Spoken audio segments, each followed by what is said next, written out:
Next up, though, we have our superstar session from our kind sponsors, Tenjin. So here's our speaker next. So Matthaus is going to be talking all about how they're preparing their customers for iOS 14 attribution switch, which, if I'm not mistaken, iOS 14 is coming today, I think. It is, but I think like the specific feature will only be launched later. Right. But, well, yeah. So I suppose you're going to fill everyone in on how they can work with that and everything. Yeah. How are you today, though? Before we get started, are you doing good? I'm lovely. I had a great morning, great coffee. It's a sunny day here in Berlin. Oh, fantastic! So what is it, about 10:30 there? So, yeah, 10:30. Yeah. Yeah. So nice time. So yeah, fantastic. Yeah, and we're all looking forward to this. Obviously, you know, our superstar session for the track sponsors. So thank you very much for that. You know, without you guys, we can't do this. So contribute to the community, and it's so lovely for you guys to bring the community together in these times. We really appreciate that. Oh, thank you. Yeah, I mean, it is nice to be able to continue doing these things, and yeah, just keep the engagement, keep the creativity, and yeah, keep people together at what is proving to be a difficult time. But yeah, I'll, before I leave you going, I just want to say, like I did with Alina's talk, to everyone in the audience, I think you know this because you were very engaged, but drop your questions into the Q&A and I'll be coming to them at the end. And yeah, we've got the chat function as well. But for now, I will leave you to it. Let's do it. Like last time, I'll wait until you've got the screen share going, just in case there's any issues. There it is, perfect. And yeah, I will be back for the Q&A at the end. Looking forward to this. Hello, everyone. I hope everyone sees my screen. Excited to do this, and we have. I'll be talking about how we are preparing our clients for the attribution switch. And I think the way how I'm going to do it is. I'll do a quick elevator pitch why you should be listening to this and why this is valuable. And I'll be talking about how we have helped our clients so far. And then I think this will be the highlight. I'll do a training, which we've done with some of our more advanced clients on conversion value modeling. I think this will be the highlight. But I'll also be talking about, I think, some of the upcoming trainings which we're planning in future. So first of all, let me try to win you over and make you understand why it's maybe valuable to listen in. I think, you know, like when the news about SCAD networks broke, especially in Hypercasual, I think people were shocked, and then they went through this curve of denial, anger, bargaining, and depression. Right, like a lot of pundits said, like Hypercasual won't work after iOS 14, and I think what's happened since, especially for people who are a little bit more pragmatical and practical, is they went to a little bit more to problem solving. And this is where I will try to take you there, right? Matthew Saunders from Network in his kickoff panel, like a session on earlier in this conference, you know, his take was like, look at the history, this happened to the industry a couple of times. I think that's a great take, and Matthew is totally right. But I think what I'm trying to do is to make it a little bit more practical and give you a very, very specific task in this very hopefully practical session, where we will create like a conversion value table, and then I will create also some conversion metrics. Awesome, so let's do this. The value of this, of course, will be once I think you've done problem solving, and I think Merritt from Ruby Games, if you go to LinkedIn, he published this like their version earlier, like I think 2 weeks ago. Once you've done that, I think you go from pretty much like guessing to actually seeing things. And we were at the back a little bit at the training, and I'll be talking a little bit, not too much, about what some of you guys saw probably on that LinkedIn post, but we will do it pretty much like a version of this, which is much simpler. Awesome. So let's talk quickly about Tenjin and what we're doing, like a quick 1 minute elevator pitch. Like what we're offering to clients is tools, training at a very, very good pricing. And we have a whole set of tools. Attribution has always been only one piece of that. And we offer, I think, people a lot of training and special type of training, because we have a unique product, which is our data warehouse, which allows us to help our clients on code level. We're particularly good with hypercasuals and name days. This is some of our clients, some of them known in the industry. And this is how, for example, like how our clients receive training. And what you'll see here is like that things like the to-do list, which I'll show, are available on the free tier, but like some of the other trainings, like if you really want to talk and engage with us, like the one I will be presenting later, are available on higher tiers. So let's do this. iOS 14 to-do list. So this is something we sent, I think, a month before Facebook announced their take on this. And we gave clients like, please look a couple of notes, please do this, please think about that.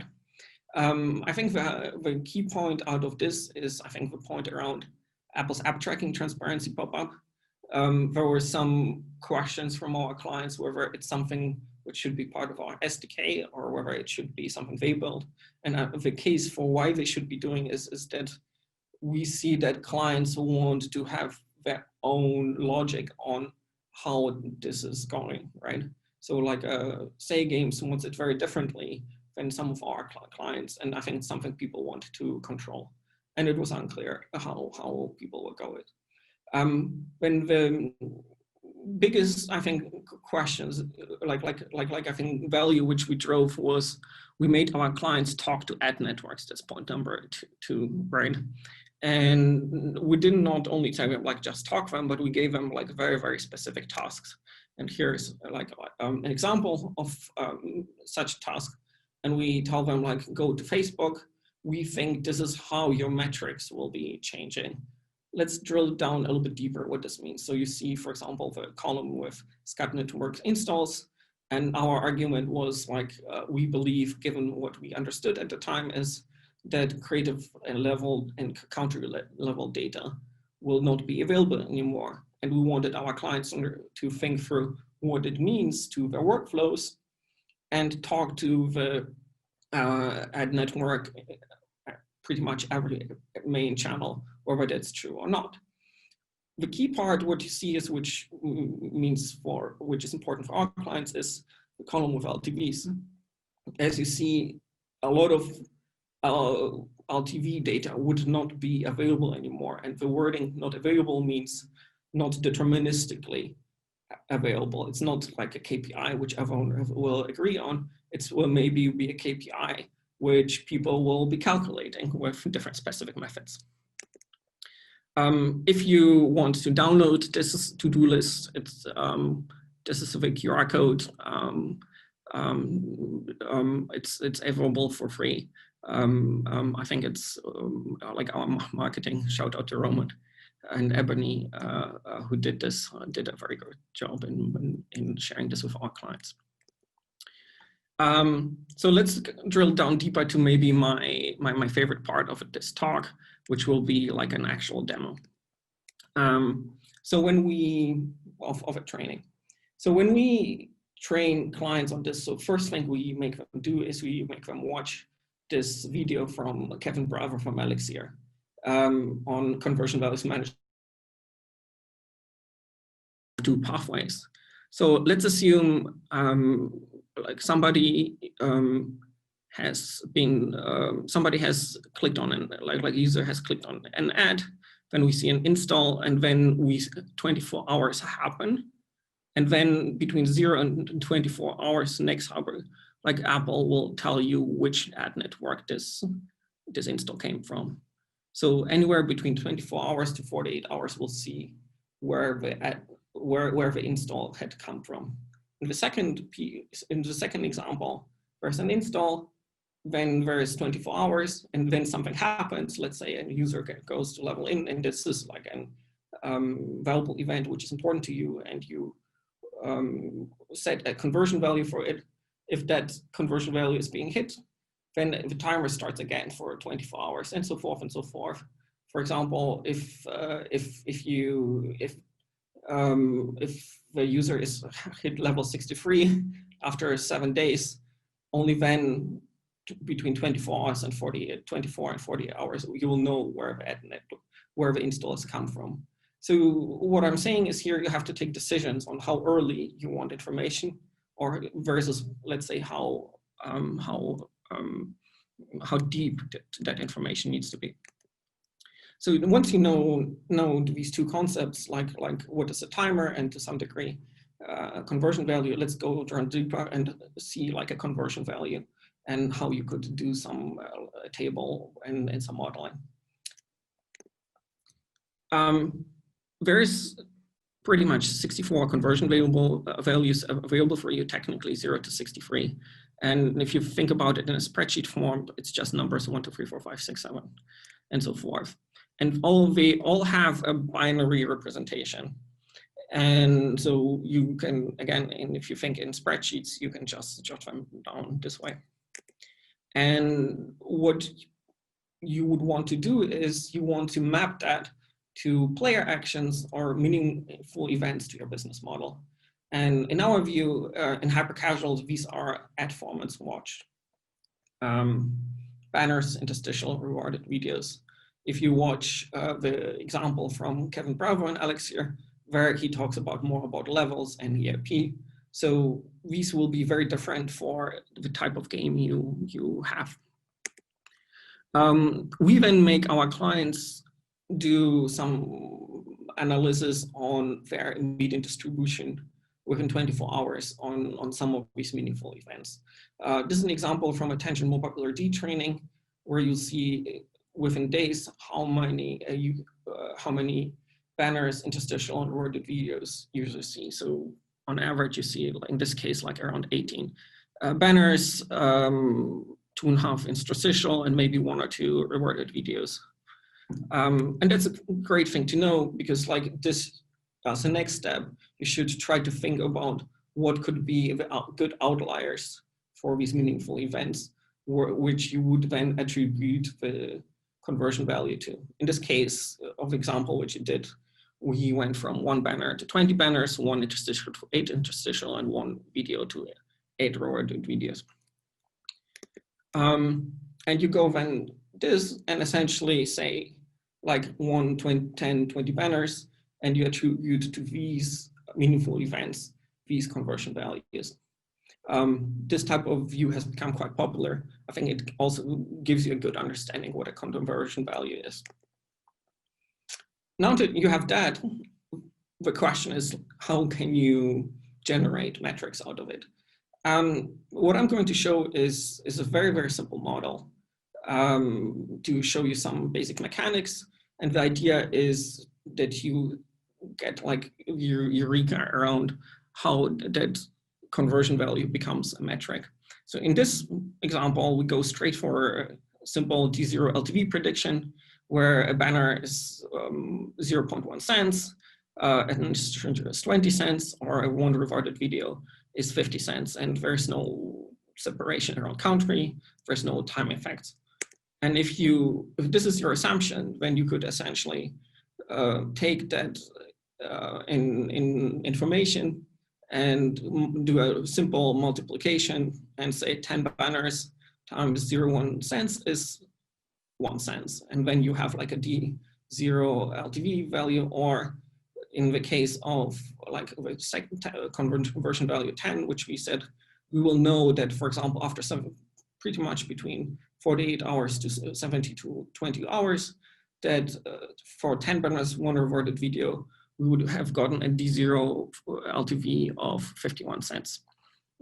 Yeah, I think this is like really, really, I think, awesome to know, because it shows you actually that for most hypercasuals, where they optimize for like LTV, day 3 LTV, or this is not too far away from what they're doing anyway. And I believe what you'll see in this demo is that the hypercasual model will be alive and kicking.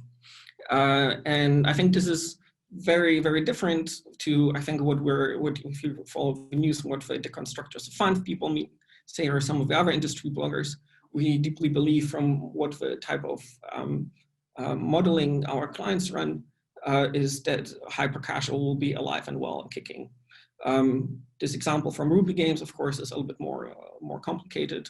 And we think what I showed you is a good starting point, and our clients usually go from there and iterate on it a little bit more. What you see here is that there is like a country element, like for US, and that also like the values of the different ads have been calculated very differently. And this is certainly the much better model than the one I showed you. But as I said, the one I showed you is just like a starting point.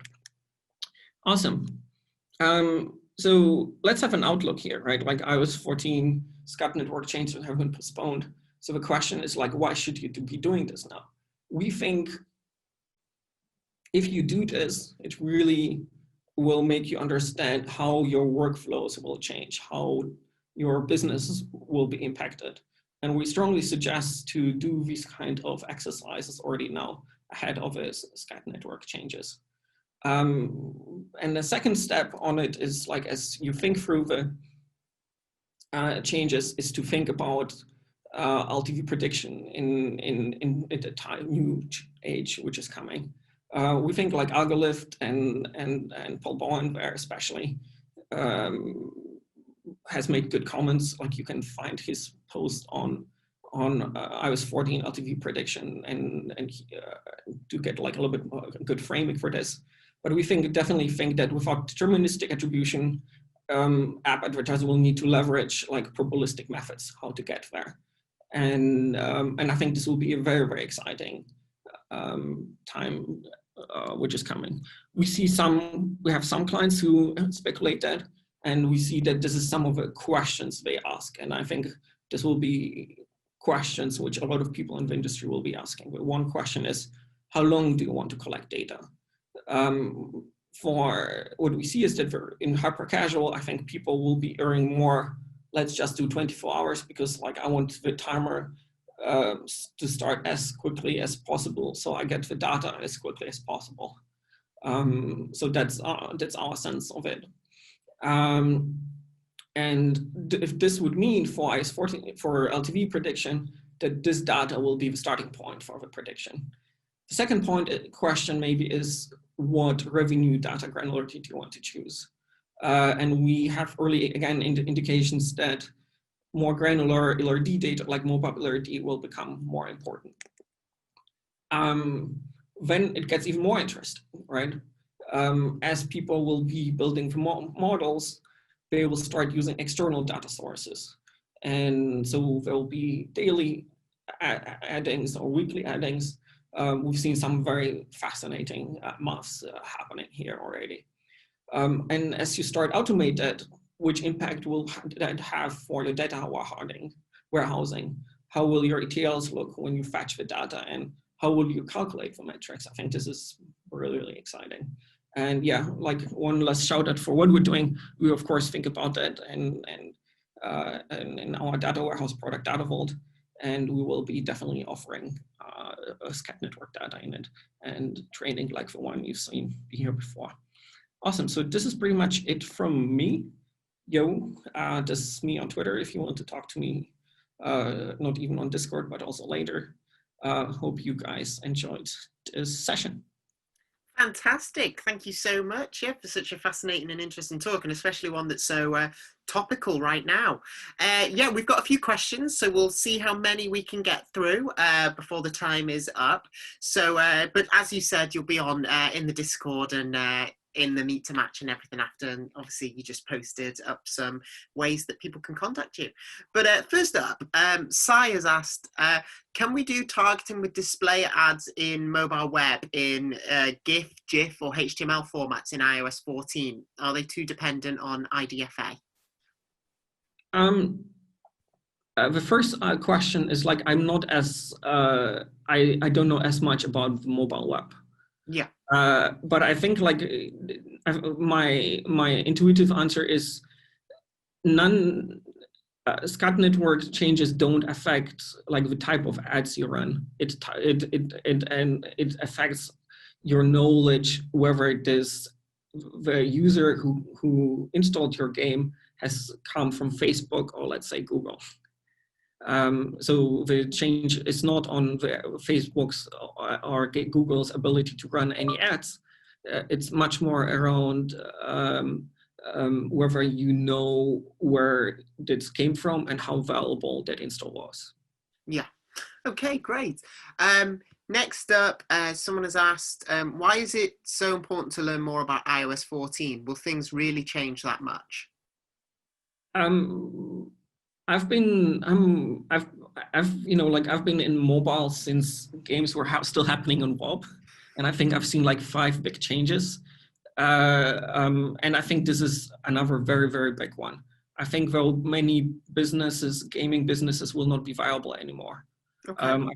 I think for everyone who has, let's say, a casino game or a long-term subscription game, things will get much, much harder because like you will not get very good data on what happened to users after some time.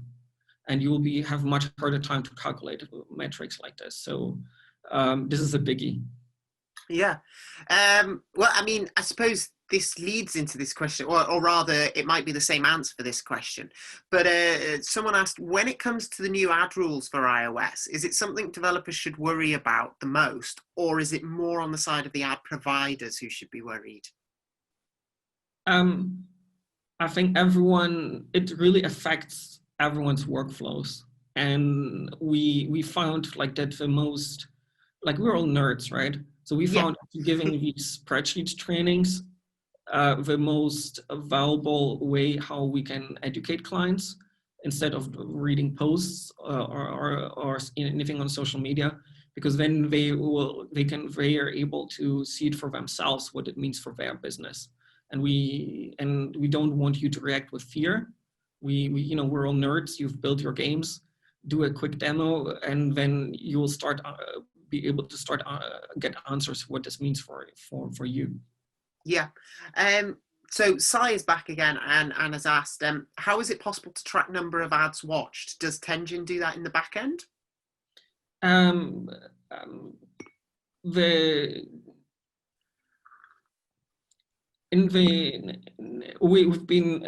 We've been doing this with so far, and we'll continue to do this on Android. I think with the arrival of SCAD networks, we'll start doing this slightly differently, right? So what you've seen is in my demo is that if you as a user set a certain conversion value, then and you care about like ad revenue, then you will be able hopefully to find a way how to get this information and then calculate metrics for this for you. Fantastic. Just a few more while we've still got time. Someone's put, how is ILRD possible in iOS 14? That's a very good question.